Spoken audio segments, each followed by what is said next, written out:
ЦСКА и Литекс направиха много качествен за българските стандарти матч, но домакините определено бяха по-добри отбор и заслужено спечелиха.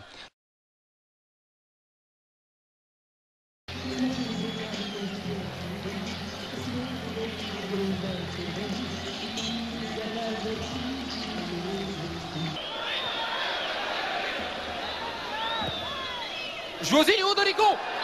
Жуазиньо, струва ми се, че това бе по-скоро центриране, насочено към Тиаго Силва, но топката рикошира в Радослав Забавник и влезе във вратата. В 33-та минута автор на гола е футболистът с номер 9, Жуазиньо, който задържа Гаргоров, центрира, възможност Чарас, удар на Чарас и гол!